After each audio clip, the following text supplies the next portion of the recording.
بسم اللہ الرحمن الرحیم۔ نماز تراویح میں سورہ یوسف کا بقیہ حصہ سورۃ الرعد، سورہ ابراہیم اور سورۃ الحجر تلاوت کی گئی۔ سورہ یوسف، اس میں اللہ نے حضرت یوسف علیہ السلام کا واقعہ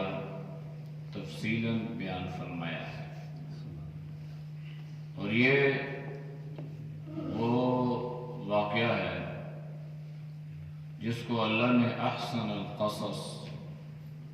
بہترین واقعہ قرار دیا ہے۔ قرآن کریم میں اللہ نے بہت سارے واقعات بیان فرمائے ہیں، بہت تاریخ بیان فرمائی ہے، گزشتہ انبیاء علیہ السلام کے واقعات، لیکن ان میں ایک بات یہ ہے کہ وہ قرآن کریم کے مختلف باروں میں، مختلف صورتوں میں بکھرے پڑے ہیں۔ اگرچہ ہر جگہ نیا انداز، نئی نصیحت اور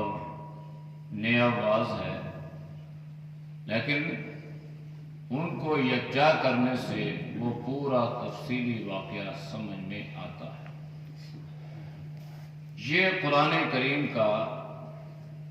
سورہ یوسف میں حضرت یوسف علیہ السلام کا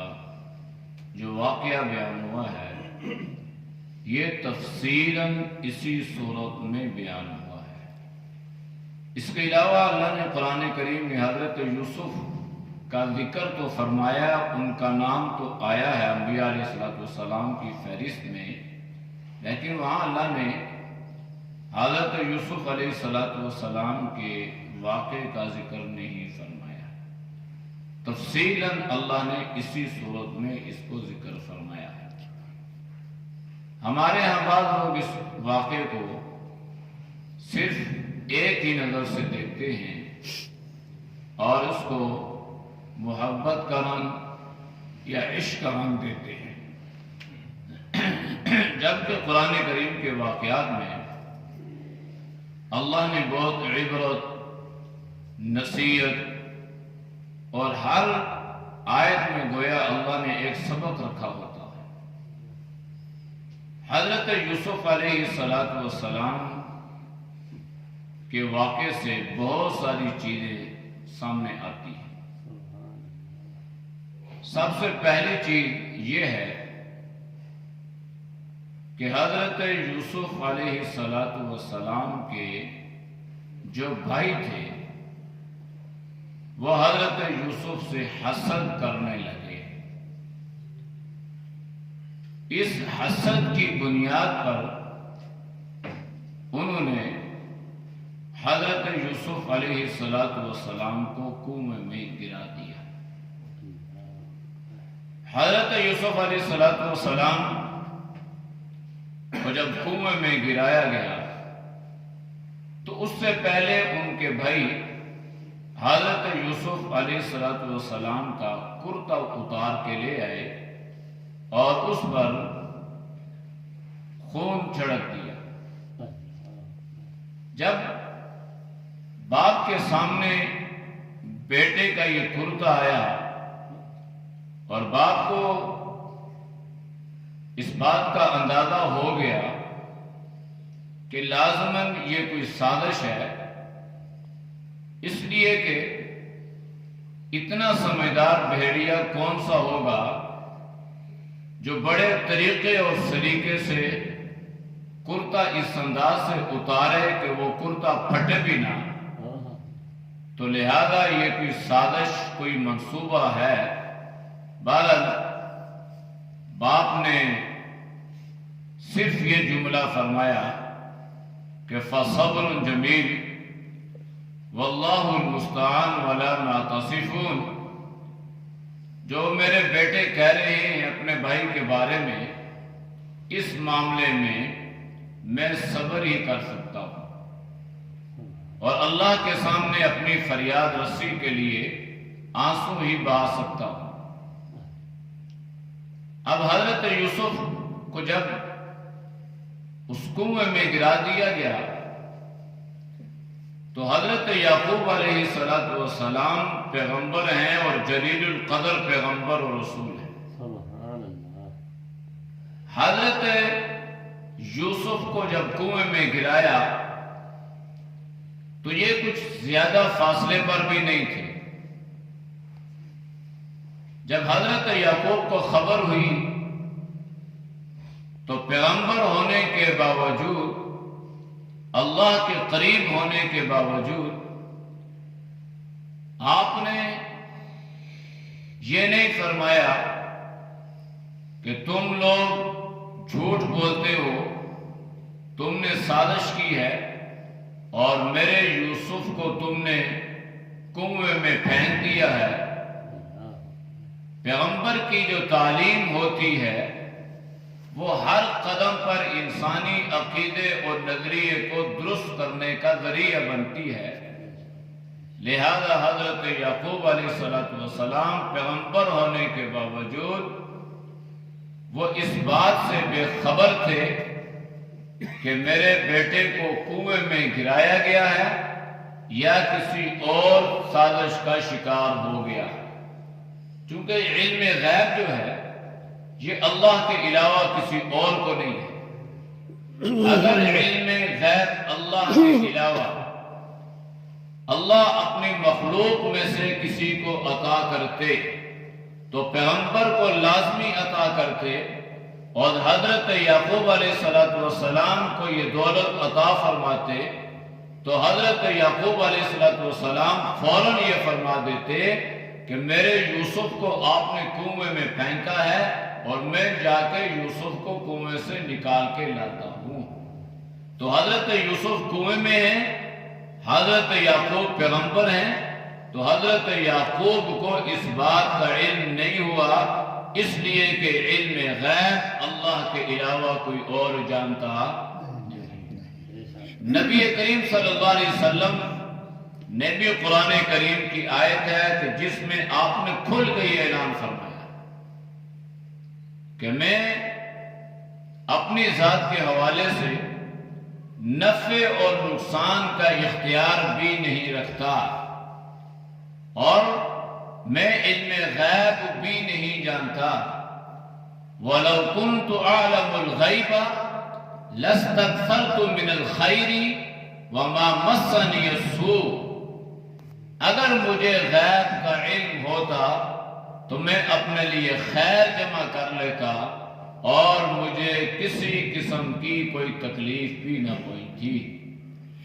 اللہ کے نبی کو تکلیفیں پہنچی، آپ کو دکھ آئے، آپ نے طائف کا سفر فرمایا، وہاں پر آپ خون سے لہولہاں ہوئے۔ یہ ساری باتیں اس بات کی غمازی اور اس کی دلیل ہیں کہ علم غیب اللہ کے سوا کسی اور کے پاس نہیں۔ حضرت یعقوب علیہ السلام پیغمبر ہونے کے باوجود اللہ سے فریاد کر رہے ہیں، تو حضرت یوسف کی وجہ بھائیوں کا حسد، تو یہ حسد جو ہے یہ اتنی بری چیز ہے کہ حسد سے بھائی سے نہیں بچ سکتا۔ ایک دوسرے سے بچنا اس کے بارے میں بہت مشکل ہے، اور موجودہ دور میں جو مادیت کا دور ہے، فتنوں کا دور ہے، مادی پرستی کا دور ہے اور نفسا نفسی کا عالم ہے، اس میں تو یہ چیز گویا ہر گھر میں کھل کر سامنے آ رہی ہے کہ انسان کے سامنے رشتوں کی اہمیت نہیں ہے، اس کے سامنے صرف پیسے اور دولت کی اہمیت ہے۔ باپ کے پاس پیسہ ہو تو وہ باپ ہے، بھائی کے پاس دولت ہو تو وہ بھائی ہے، ورنہ نہ بھائی کا خیال کرتا ہے، نہ اولاد باپ کی اور نہ باپ اولاد کی۔ تو یہ حسد اتنی بری چیز ہے وَمِن شَرِّ حَاسِدٍ إِذَا حَسَدَ۔ حسد کرنے والا اصل میں وہ اللہ کی تقسیم پر راضی نہیں ہوتا۔ حضرت یوسف کو حسن اللہ نے دیا تھا، حضرت یوسف کی محبت باپ کے دل میں اللہ نے رکھی تھی، لیکن بھائیوں نے حسد شروع کر دی کہ یہ خوبصورت کیوں ہے، یہ حسن و جمال کا پیکر کیوں ہے، یہ باپ کے قریب زیادہ کیوں ہے۔ تو انہوں نے یہ منصوبہ بنایا کہ ہم اس کو اس انداز سے گویا باپ کی نظروں سے اوجھل کر دیں تاکہ اس باپ کی توجہ جو ہے یہ زیادہ ہماری طرف آئے اور ہم سے یہ پیار اور محبت کرے اور اس کا کام ہمیشہ کے لیے تمام ہو جائے۔ اگر اس بات کو ہم اس انداز سے لیتے ہیں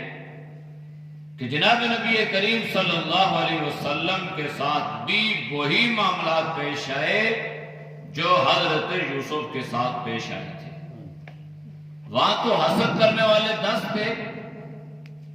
یہاں حسد کرنے والا پورا مکہ تھا۔ آپ کے چچا زاد بھائی، پورا قریشی بھائی جناب نبی کریم صلی اللہ علیہ وسلم سے حسد کرنے لگے، اور اس حسد میں وہ اتنے آگے بڑھ گئے کہ کوئی ایسا موقع وہ ہاتھ سے نہیں جانے دیتے تھے کہ جناب نبی کریم صلی اللہ علیہ وسلم کو وہ کوئی اذیت یا دکھ نہ پہنچاتا۔ بلاخر اللہ کے نبی نے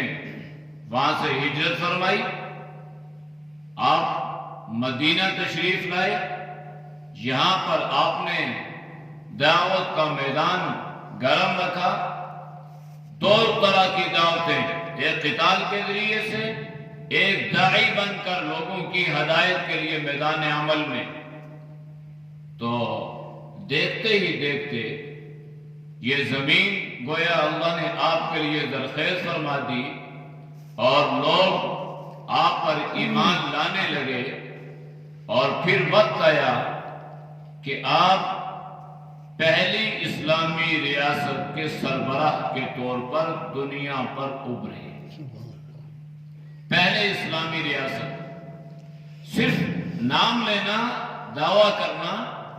یہ بڑی آسان بات ہے، لیکن عملی طور پہ مدینہ